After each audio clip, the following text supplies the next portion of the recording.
Olá, professor, professora jovem. Estamos entrando mais uma vez para o aprendizado dessa lição que está, por sinal, maravilhosa. Começando o ano de 2024, essa como a primeira lição do ano, nós vamos entender sobre a palavra de Deus. Eu quero cumprimentar a você e a todos os que estão nos vendo com a gloriosa paz do Senhor Jesus Cristo. Aqui estaremos com essa lição, que é a primeira, a lição número 1, estará falando sobre a Bíblia Sagrada. A Bíblia é a fonte da genuína doutrina.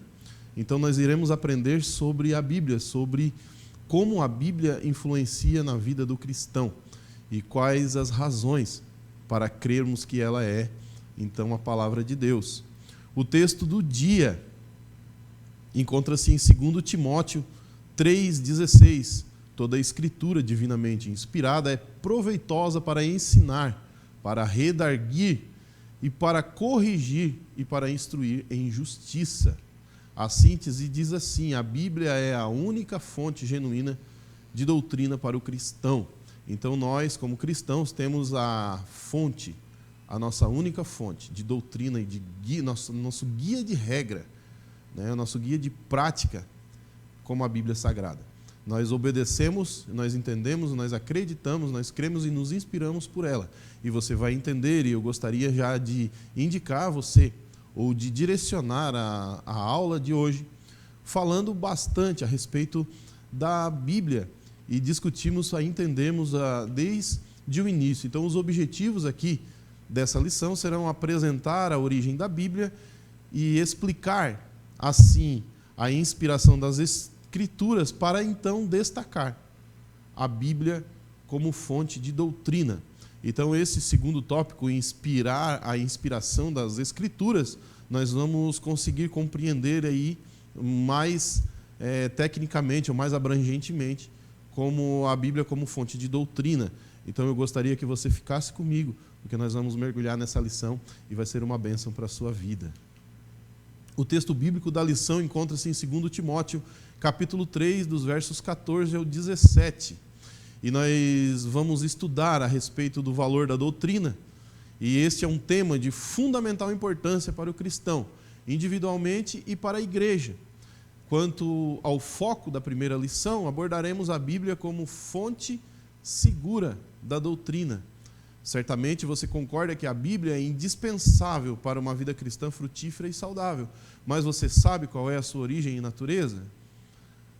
Nesta primeira lição, vamos então responder essas questões, discorrendo a respeito da origem da Bíblia e a sua inspiração divina para a sua elevada e inestimável importância, né? Então, a origem da Bíblia, como se originou, como começou, quem fez, quem escreveu, quem é o autor ou os autores da Bíblia, e por que a Bíblia foi feita por mãos de homens, e será que esses homens foram inspirados ou não por Deus? Nós vamos entender isso nesse primeiro tópico. Então, a origem da Bíblia, nós vamos ver aqui no primeiro subtópico a definição do termo. Deus deseja ser conhecido pelos seres humanos. Por isso, a revelação de si mesmo foi preservada de forma escrita em um livro chamado Bíblia Sagrada. Qual o significado da palavra Bíblia? E como se deu o desenvolvimento dentro da história? O vocábulo Bíblia tem origem na expressão grega biblos, Mateus 1, capítulo 1, verso 1, e que significa um livro, ou ainda da forma diminutiva, biblon, em Lucas 4,17, que significa pequeno livro. O termo Bíblia relaciona-se com biblos, de onde vem o nome dado na parte interna do papiro. Então, abrindo aqui um parênteses para falar do papiro, que eram pequenos rolos onde se tinha anotações importantes para muitas coisas nos tempos antigos. Então, a parte interna do papiro era onde estava escrito as coisas importantes. Então, por isso, tem esta relação aí com o papiro. A Bíblia também é chamada de Escritura, em Marcos 2,10 e 15,28. Também de Santas Escrituras, em Romanos 1,2. E Sagradas Letras, em 2 Timóteo 3,15. Então, nós entendemos a origem da Bíblia, ela já vem desde a antiguidade, né? E a gente vê também que nos antigos, bem nos primórdios, lá nos patriarcas, a gente entende que a Bíblia ela era, como não existia uma Bíblia escrita ainda, ela ainda era contada de pai para filhos, ela era contada as histórias. A gente vai ver lá, por exemplo, no livro dos Juízes, quando Gideão fala a respeito com o anjo, a respeito das histórias que os nossos pais nos contaram, dizendo, não nos fez o Senhor subir do Egito, está lá em Juízes capítulo 6, você pode ler, e vai estar falando bem a respeito disso.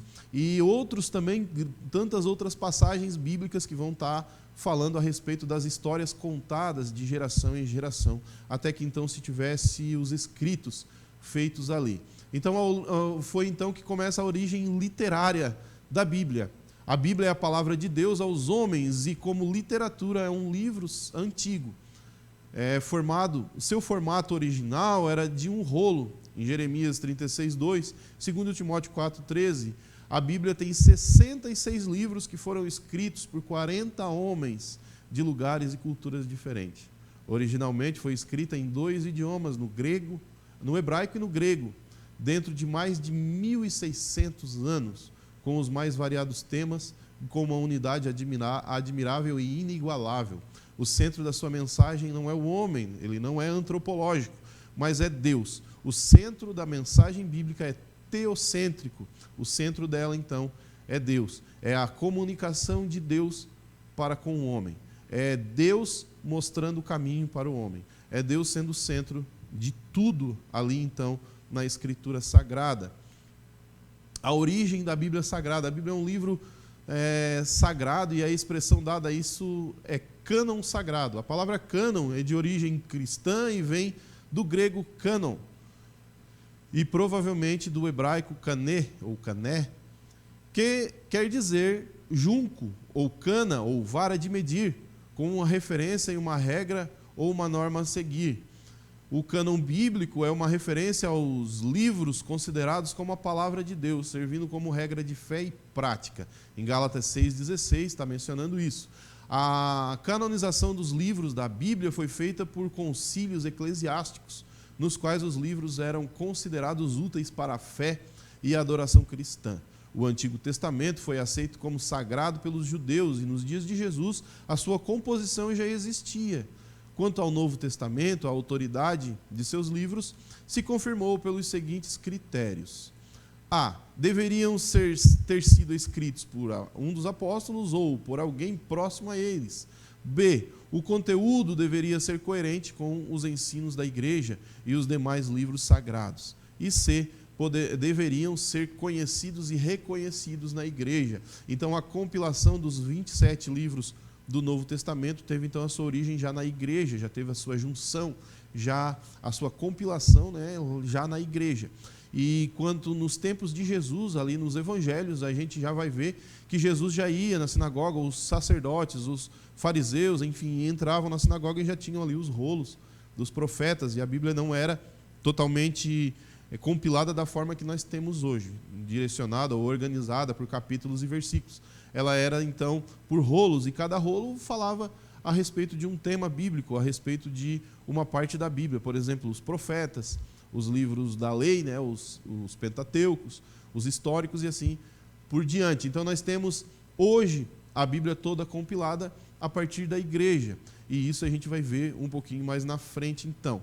Então, para que você possa entender como se originou a Bíblia. E eu acho interessante é que a Bíblia, como cânon sagrado, como diz ali, vem do grego, que é cana ou vara de medir, ou seja, é uma regra, é uma medida, é um limite, para que se siga, para que se saiba o que está fazendo, para que se tenha ali, então, uma inspiração ou uma direção dentro daquilo que se vai fazer. Lembrando que sempre que se vai construir alguma coisa, usamos, então, algo para medir ou algo para nos dar os limites ou nos dar a certeza de que aquilo que iremos fazer irá ficar da maneira correta. E essa medida para o cristão, então, ela torna-se a Bíblia. Então, tudo que você for construir na sua vida, tudo que você for fazer, e você usar a Bíblia como regra, como medida para tudo, usar a palavra do Senhor como medida para tudo o que fizeres, então será muito bem sucedido e ficará feito da maneira correta. Nós, como cristãos, nós cremos desta forma. Então, aí vem a inspiração das Escrituras. A inspiração, por quem ela foi inspirada? Como que foram escritos? Você viu ali cerca de 40 autores. Levou em torno de 1.600 anos para ser escritas em lugares, em épocas, em culturas diferentes. Como que a Bíblia ficou tão completa? Como que ela ficou tão perfeita? Como que ela ficou o assunto um assunto interpretando o outro? Como que a Bíblia se interpreta a si própria, tendo tantos autores diferentes, tendo uma culturas diferentes, tendo pessoas em lugares diferentes, tendo pessoas em situações tão diferentes escritas. Por exemplo, Moisés, na maneira que ele escreveu a Bíblia, de um lugar, de uma certa situação. Se você vê o apóstolo Paulo, por exemplo, escrevendo suas cartas na prisão, então, e saudando as igrejas com alegria, mesmo estando preso. Então você vê que a Bíblia, ela por si só, ela já é maravilhosa. E a gente olhar, então, e entender a inspiração dela, por quem ela foi inspirada. Então, aqui no tópico 2, nós vamos ver a inspiração das Escrituras. Uma breve definição. Temos termos como inspiração, iluminação, aplicação, convicção e testemunho compõem, então, a discussão acerca da fonte das Escrituras. A expressão inspiração é a que coordena o funcionamento das demais, pois atesta a origem da Bíblia. Ao afirmar que a Escritura é divinamente inspirada, o apóstolo Paulo está afirmando que ela foi idealizada e supervisionada pelo Espírito Santo, em 2 Timóteo 3,16. O motivo pelo qual ela é digna de toda a aceitação, 1 Timóteo 1,15. Portanto, uma vez que o Espírito Santo é quem inspirou a Bíblia, e é Ele quem também ilumina o homem para que possa entendê-la, além de operar os seus resultados exclusivos, atestando ser ela a verdade eterna de Deus. Então nós conseguimos aqui entender que, apesar de serem escritos, de terem vários homens escritos, nós temos aqui então a inspiração, como fonte de inspiração, o Espírito Santo. Até mesmo porque você vê as profecias, por exemplo, que já se cumpriram, profecias que estão nesse momento se cumprindo. A gente tem visto aqui no nosso tempo, na nossa época, muitas pessoas vendo as profecias se cumprindo nessa terra. Muitas profecias, as pessoas estão enxergando com seus próprios olhos. E a Bíblia, ela já havia falado sobre isso. Então nós vemos que divinamente inspirada, de coisas que aconteceriam no futuro ou acontecerão no futuro, e a Bíblia já está nos alertando, mesmo tendo sido escrita há tanto tempo. Você pode imaginar há quanto tempo foi escrita a Bíblia, há quanto tempo ela já foi compilada, há quanto tempo ela foi canonizada para que pudéssemos ter e organizada. Imagina o tempo, então, da inspiração dos escritores originais. Quanto tempo que faz que nós temos a Bíblia e ela está falando de coisas tão atuais, não é verdade? De coisas que estão acontecendo nos dias de hoje, coisas que você vê com os seus olhos, que estavam escritas nas páginas ali da Bíblia. Então é maravilhosa a sua inspiração. Inspiração só pode ter vindo do poder de Deus, da presença do Senhor, do Espírito Santo de Deus. A revelação especial da Bíblia, inicialmente veremos duas questões a serem consideradas. Porque Deus usou homens como autores de sua palavra? E como aceitar a Bíblia como palavra de Deus se ela foi escrita por homens? Deus inicialmente se revelou aos homens por meio da sua criação, em Salmos 19, 1 ao 6, Romanos 1, do 18 ao 20. Ele também se revelou pela Bíblia e por intermédio de Jesus Cristo, e a quem constituiu por herdeiro de tudo, Hebreus 1, do 1 ao 3, ao qual denominamos a revelação especial. Portanto, a escolha de homens como autores da Bíblia é justificada pela estratégia divina de dar-se a conhecer a humanidade. Nota-se que, tanto no Antigo Testamento quanto no Novo Testamento, Deus se comunicou oralmente com o homem. Lá em Gênesis 1, 28, você vai ver que Deus conversou com Adão. Deus conversava com Adão, descia no jardim, descia no Éden e falava oralmente então com Adão. E depois incumbiu pessoas a fazer o registro da sua palavra. Em Êxodo 17 e 14, ali quando Deus fala com Moisés acerca das dispensações, ou acerca das obrigações, acerca enfim, daquilo que ele deveria delegar ali às pessoas. E depois incumbiu a escreverem a Bíblia. Foram chamados por Deus para tal tarefas, servindo-lhes como um instrumento divino, segundo Pedro 1:21.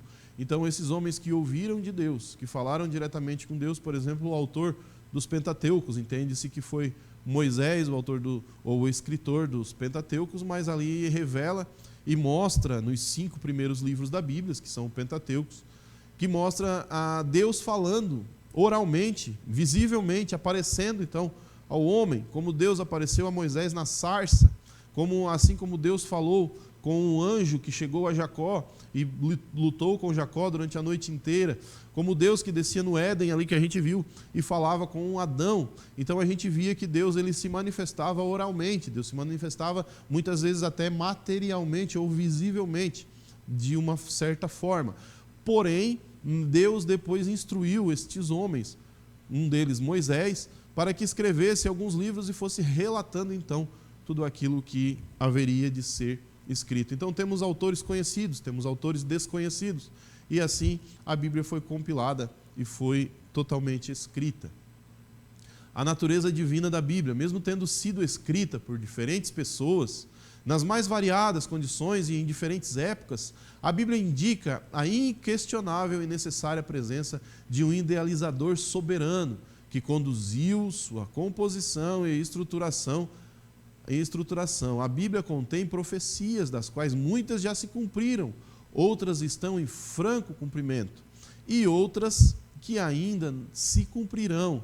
E somente Deus é capaz de anunciar antecipadamente e com precisão a sua vontade. Então, como já havíamos falado com respeito às profecias que ainda se cumprirão. Então, quem sabe do futuro, senão Deus? Quem conhece o futuro ou as coisas que irão acontecer, senão somente Deus? Então, por isso, nós podemos entender que a inspiração da Bíblia vem diretamente do Senhor, ela vem diretamente de Deus. E temos, então, ela como o nosso mapa do tesouro, como a nossa inspiração diária, como a nossa vara de medir, como a gente já aqui havia mencionado.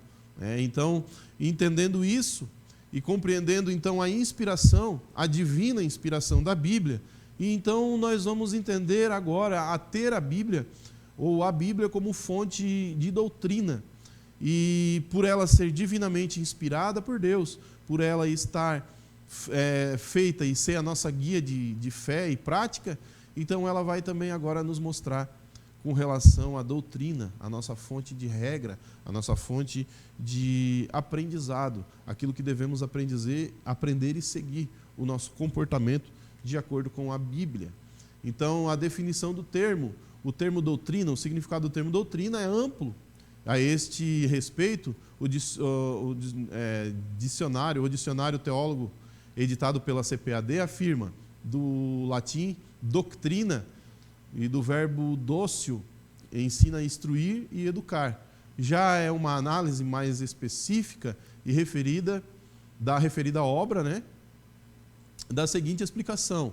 A doutrina cristã acha-se baseada na Bíblia Sagrada, a nossa única regra de fé e prática. Ela pode vir expressa em forma de credos, declarações de fé ou dogmáticas.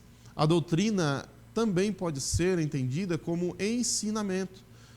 Quanto ao uso do termo doutrina nesta lição, e em todas as demais deste trimestre, relaciona-se com as bases da fé cristã, conforme expostas e ensinadas nas Escrituras Sagradas. Então nós vamos entender aqui que a doutrina vai falar de uma regra de fé e prática, e ela vai vir expressa de algumas formas, ou de formas de credos. Credos esses como o nosso, por exemplo, como cristãos, na nossa regra de fé, ou a nossa regra de fé, declaração de fé, ou dogmáticas, com alguns dogmas ou culturas que alguns cristãos, algumas pessoas carregam com relação à Bíblia, ao conhecimento e entendimento da palavra. A importância da doutrina bíblica, historicamente as doutrinas bíblicas surgiram e se consolidaram como respostas às ameaças e defesas aos ataques, unidades da fé da igreja. Uma igreja sem as doutrinas bíblicas pode ser comparada a uma casa sem portas, cuja característica é a ausência de limites e a presença marcante e desastrosa da desordem. A doutrina bíblica lança luz na trajetória da igreja e fecha as portas para as ameaças externas. Então, nós, por essa comparação aqui, que tivemos com uma casa sem portas, por exemplo, a doutrina bíblica, quando não seguimos ou quando não visamos a doutrina bíblica ou não reconhecemos ela sobre a nossa vida, é como se a gente não tivesse regra, a gente não tivesse lei. Então seria muito mais fácil sermos atingidos por dados inflamados do inimigo ou sermos atingidos pelo pecado e tantas outras coisas que nós devemos nos afastar. Então a nossa regra de fé ela vai nos conduzir a um caminho de retidão, a um caminho de restauração, a um caminho que precisamos trilhar para encontrarmos então com o Senhor Jesus. Por isso a Bíblia nos dá, ou ela tem essa importância da doutrina bíblica na nossa vida. E a Bíblia, a verdadeira fonte doutrinária. A esta altura, deve estar claro que a Bíblia é um instrumento de comunicação de Deus com o homem, que se dá em duas dimensões, com o homem em geral e com a igreja em particular. E em particular também, né? Note que a ordem de Jesus é para que o evangelho seja pregado em todo o mundo, Marcos 16:15. Assim como Paulo afirmou que compartilharia o mesmo evangelho com os irmãos que estavam em Roma. Está lá em Romanos capítulo 1, verso 15. Considerando que conforme já visto a doutrina é ensinamento, as palavras de Paulo confirmam que a Bíblia é a fonte de toda a doutrina cristã. Toda a escritura divinamente inspirada é proveitosa para ensinar, para redarguir, para corrigir e para instruir em justiça, segundo Timóteo 3,16. Então aprendemos aqui, nesta lição, que a Bíblia é como nossa regra de fé e prática. A Bíblia ela é divinamente inspirada, a Bíblia é proveitosa para ensinar, a Bíblia ela nos ensina a respeito da doutrina da salvação, ela nos ensina a respeito da nossa postura como cristão e ela nos faz compreendermos o caminho pelo qual devemos trilhar. Na Bíblia, irmãos, encontramos então as respostas para tudo que precisamos, para tudo que buscamos. A Bíblia é, então, o nosso guia prático, é o nosso, como a gente já mencionou, o nosso mapa do tesouro. E para concluir, então, essa lição, nós reafirmamos ao lugar da Bíblia como fonte genuína da doutrina cristã. Vimos que ela é inspirada, é a inspirada palavra de Deus, cujo desenvolvimento histórico e estrutural comprova que, não obstante, tenha sido escrita por homens falíveis, né? Mas Deus é a sua fonte, o que faz dela o livro dos livros, pois é um instrumento infalível e inerrante de comunicação da mensagem de Deus aos seres humanos. Então, nós entendemos aqui que a Bíblia ela é tudo na vida do cristão. Ela é a palavra de Deus revelada ao seu povo. A Bíblia ela nos mostra o caminho. A Bíblia nos instrui, nos ensina, nos disciplina, nos doutrina a fazermos a vontade do Senhor nessa terra. Tá certo? Espero que tenha ajudado, que você possa fazer aí uma grande aula com seus alunos e nos vemos na próxima lição e que Deus abençoe a todos em nome do Senhor Jesus.